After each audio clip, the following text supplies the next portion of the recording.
Before Friday's Premier League game against Brighton, Chelsea boss Enzo Maresca said they need to find something different without a genuine centre-forward currently available.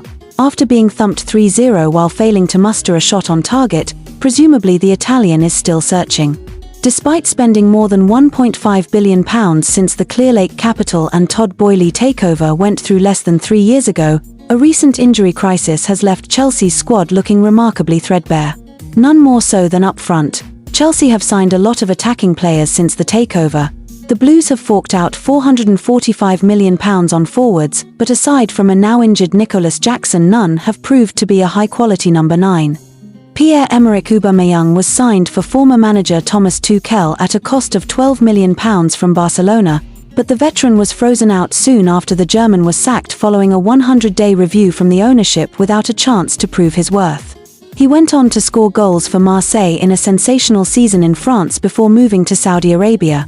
The only other central strikers signed were David Datro Fofana, David Washington and Mark Guiu, all young players at a combined cost of just £34 million. None have looked ready for the Premier League, never mind the level required to meet the expectations at Chelsea. The majority of that £445 million went on Christopher Nkunku, Raheem Sterling, Mykhailo Mudryk, Pedro Neto, João Felix and Cole Palmer, all predominantly wingers or number 10s, and only Palmer has produced on a consistent basis, having been involved in a league-high 39 goals in 2024. Felix remarkably commanded an eye-watering £10 million loan fee during his initial spell from Atletico Madrid in 2023, before he rejoined the club on a permanent basis for £45 million last summer. He is now on loan at AC Milan. Jackson has been ruled out for around 6 weeks with a hamstring injury.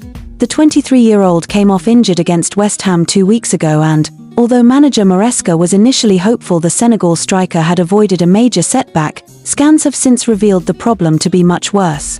Fellow striker Guiu, a 19-year-old who has yet to start a Premier League game, is also out injured for a period of weeks or months after sustaining a groin problem against the Hammers. Meanwhile, Ukrainian Mudryk has been suspended for allegedly testing positive for a banned substance. To compound Chelsea's misery, Noni Madueke seemed to pull his hamstring while setting up a big chance for Palmer at Brighton and went straight down the tunnel for treatment after coming off. Maresca said afterwards that he will be out for a while. That all meant Chelsea's last 3 fit senior forwards were all on the pitch after Madueke's substitution: Palmer, Pedro Neto and Jadon Sancho, with academy winger Tariq George the only attacking option able to come on in the second half. Maresca already hinted at changing his tactics for the game at Brighton because of Nkunku's struggles playing up front. The France international has been in poor form and has scored just 1 goal in 11 matches in all competitions. He opted to move Nkunku away from the number 9 position, where he struggled in the FA Cup tie with Brighton 6 days ago, effectively swapping positions with Palmer. But the new game plan was disrupted by the injury to Madueke, which left Chelsea with just 1 player in Neto who could run in behind. As a result, the visitors were left with lots of the ball, but with no real goal threat. They completed 648 passes and had 69.4% possession at Amex Stadium, but were unable to force Brighton goalkeeper Bart Verbruggen into a save.